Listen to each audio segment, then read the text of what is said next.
What's the biggest double life you've ever personally seen revealed? I know a guy who faked cancer. But when he traveled to a town an hour or so away for his chemo, he was really molesting children. He worked for a car rental company and got them to comp him rentals to go for his treatments. Oh, and he had a few of us almost convinced that his landlord was a child molester, and the actual reason their home had that very phrase spray painted on it by parties unknown. So yeah. The diddler who faked cancer to enable his child molestation and CP production would have to be the craziest double life of anyone I've known. A well-respected family of 2 teachers with 2 cute kids, the husband at the high school and the wife at the elementary school in the fairly high-income town they lived in. Turns out the wife was dealing drugs without husband knowing. Got busted at school, cops showed up to elementary and high school. Lost her job and they got divorced. She moved away.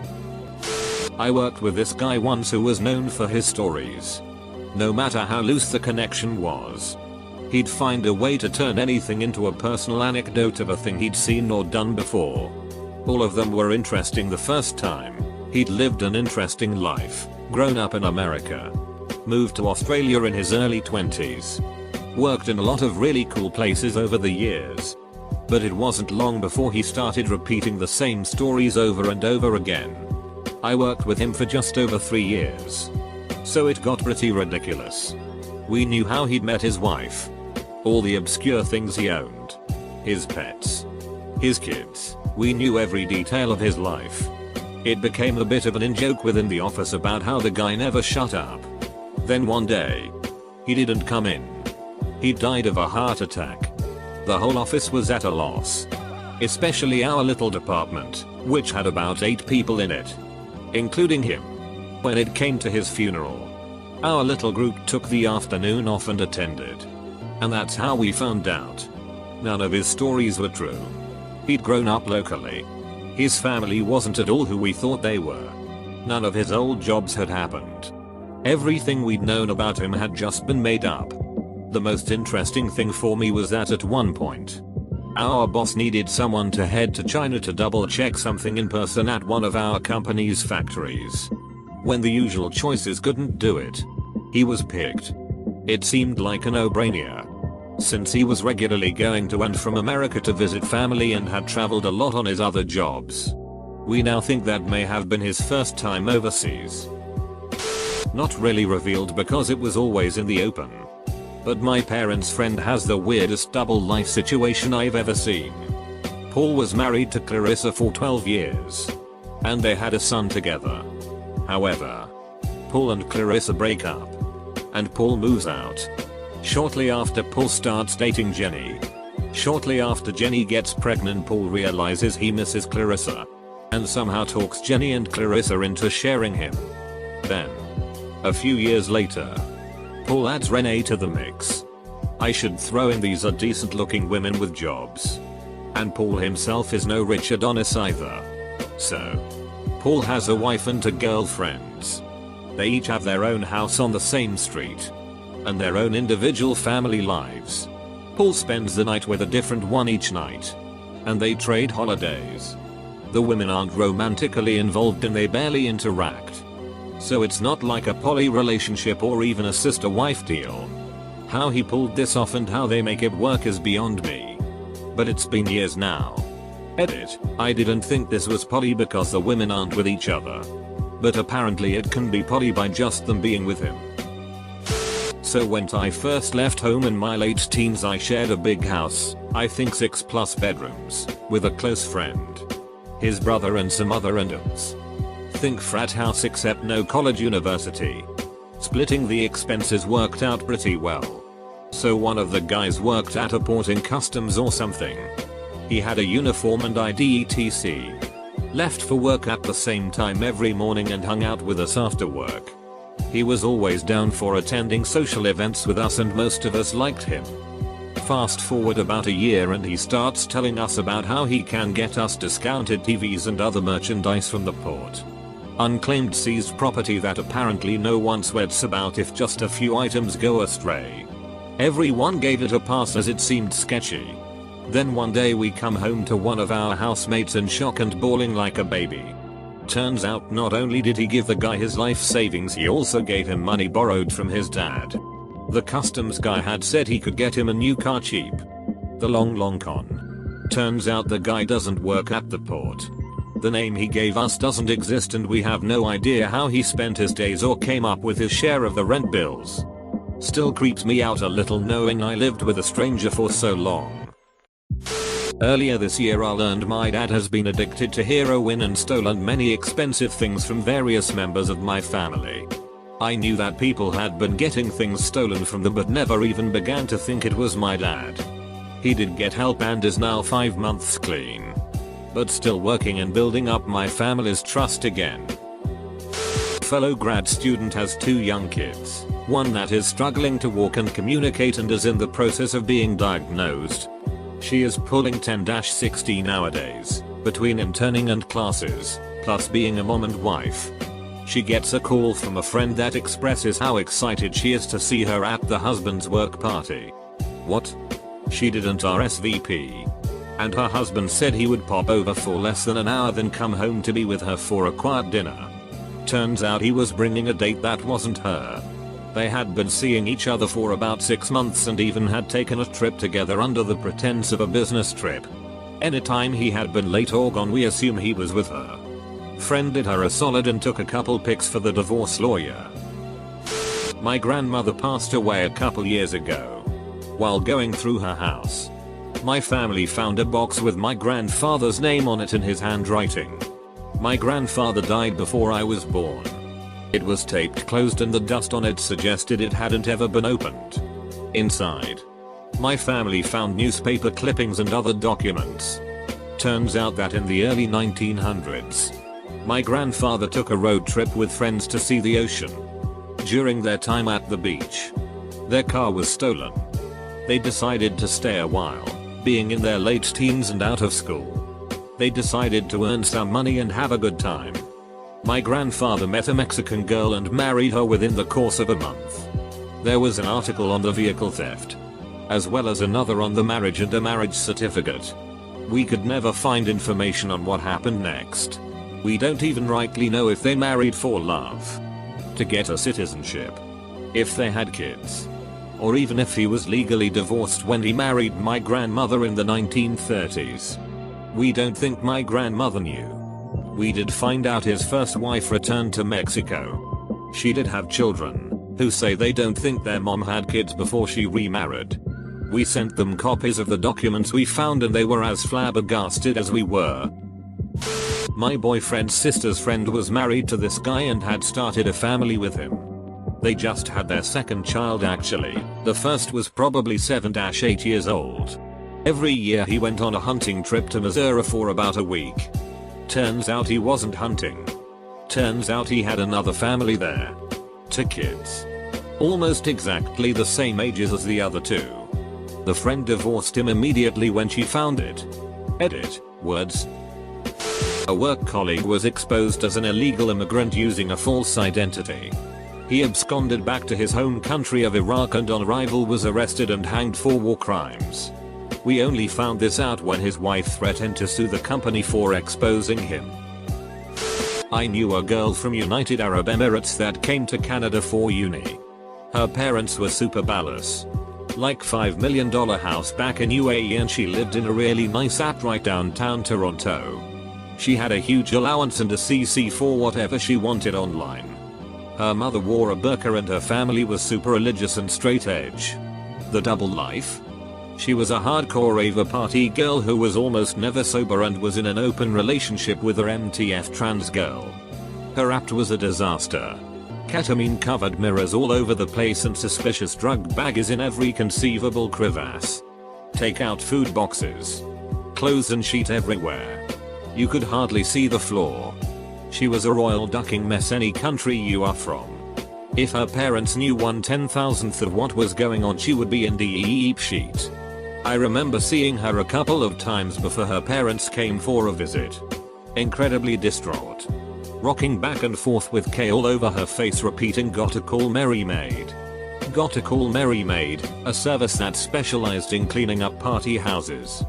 The day before her parents arrived you could eat off of any surface in the house. All the clothes were ninja folded. Her crazy raver stuff was at her GFS. Her fridge had reasonable food in it. And she was sober, bright-eyed, and bushy-tailed. Edit. Oops, misread the title. She was not caught. The Netherlands. Great-grandfather's family had an inkling that no amount of prosperity was worth risking what Hitler was spreading. He took his wife and 4 sons on a boat. Settled in Illinois-Wisconsin border to just fine middle-classism as skilled carpenters and other building tradesmen. The family didn't realize till nearly 1970 that the house they just left without selling in Holland. The Jewish family of husband, wife, and 4 boys who lived next door moved in without asking. Called themselves my family name, firsts and last. The local Protestant church had them every Sunday. They survived the Holocaust. Has any greater accidental zero effort hero ever happened? On my grandmother's 85th birthday, a party was organized. My whole family was there. This is all happening in northern Mexico. So the invitation rules were pretty loose. I was about 17 at the time. So were most of my cousins. One of them, Gerardo, didn't have a girlfriend at the time, so he came with a friend, Oscar. They had been hanging around for about 4 years. But this was the first time Oscar was gonna meet the family. When they arrived, an older cousin was going around the parking lot collecting money from every cousin so we could buy some booze. Gerardo said he would ask his father for some money. Oscar accompanied him. When they entered the hall where the main party was taking place, Oscar ran back out. He said he had seen his father, who he had only seen twice before. Gerardo curiously asked who he was. They both entered and Oscar pointed to the man. Turns out my uncle was also Oscar's father. Oscar got to meet all of the family. We all got to meet the cousin we didn't knew we had. Edit. Hi everyone. Regarding Steve, I started out with fake names, using Steve for Oscar, but then figured there must be at least 100,000 Oscars on Mexico. So I changed most of them back. So Steve is Oscar. Sorry it wasn't someone more interesting. You can imagine it was Oscar's boyfriend if the edit doesn't please you. There was one dad in our mother's group that lost his high-flying big city financial job due to a market crash to pay the bills. And because there were no jobs in finance at the time, he took the first job he could get, in a chicken abattoir. Bit of a change from a desk job to slaughtering chickens. But when you have a newborn baby and bills to pay, you step up. I know that sounds crazy. It's a group of new mums that meet weekly to swap war stories about newborns. And occasionally there would be a BBQ or something that the dads would come to as well. Every time I ran into him, I was always impressed with how much he was up to speed on current events and world news. We would talk about the latest political, financial and scientific news. There was not much discussion about chicken butchering. Turns out he was fired on his first day. Every day after that, for months, he would leave home in the morning, go to the pub, read newspapers all day, and then go home in the evening. She eventually found out. They are divorced now. Damn it, I came to this thread hoping for bank robbers and secret agents, but it's all just cheaters and kiddie diddlers. A friend of mine lives in San Diego and was recently telling me the story of her grandfather, who has an entire family in Mexico that he kept hidden for decades. I'm talking he has kids that have kids. And one of his secret granddaughters has another kid. Dude is a great grandfather and nobody knew. Her grandfather is nearly 90. So it's unbelievable how much a quiet old man can keep from people. My cousin. He played it super cool around me and the rest of the family. I even admired him for it. However, he was a huge meth head and became increasingly paranoid and combative. He started shit with the wrong people and ended up getting gunned down in a drive-by. I was a pallbearer at his funeral.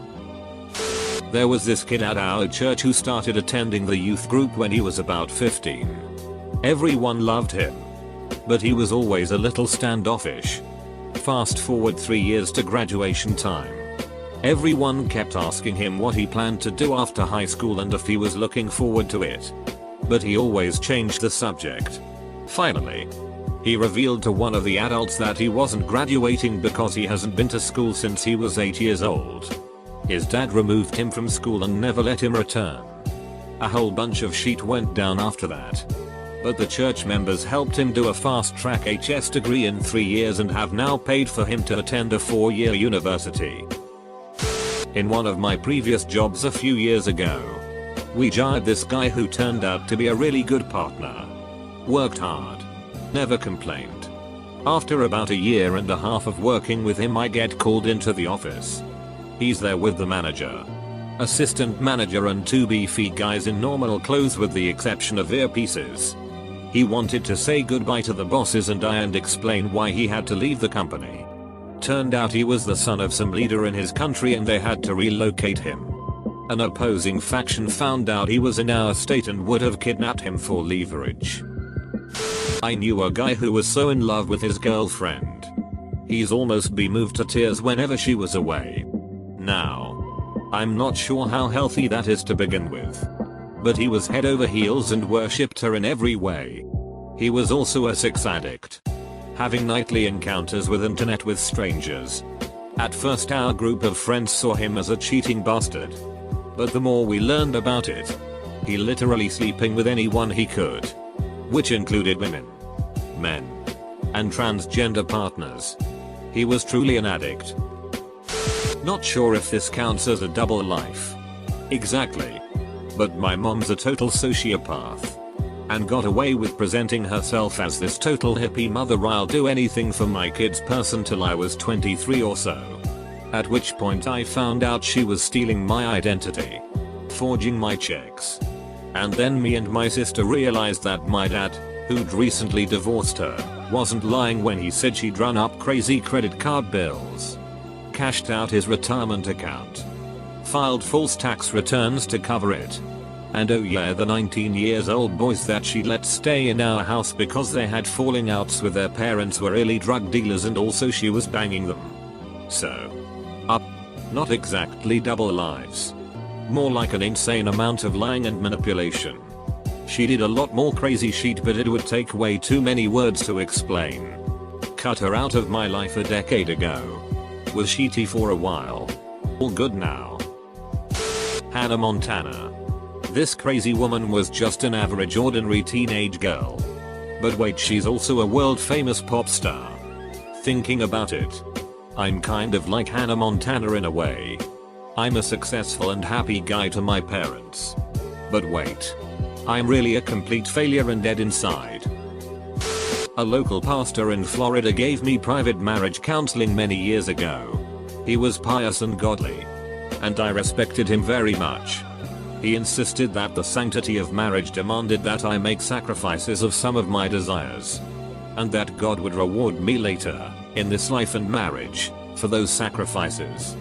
About a month after the counseling concluded, he was forced to resign from his church. Turns out he got caught ducking his assistant pastor's wife. We had a brother-in-law we all liked a lot. The guy had a huge personality, was fun to be around, held a great job, and had a beautiful wife and young daughter. One day the FBI came and arrested him for child porn. Nobody saw it coming. He ended up doing some serious prison time and basically lost everything. My grandfather was in a romantic relationship with another man across the country for a few decades. My entire family knew about it. So it was no big deal. Or so we thought. Just last October, my grandfather died. We went to call his partner. And he was very surprised to learn that my grandfather had children. It's amazing how he hid an entire family for decades. My aunt didn't come out as a les until she was in her mid-40s. Coming from a pretty traditional Mexican family, she was scared that nobody would accept her for who she was. So she hid and lived this double life for the longest time. When she finally came out, it caught everyone by surprise. But everyone was extremely supportive of her.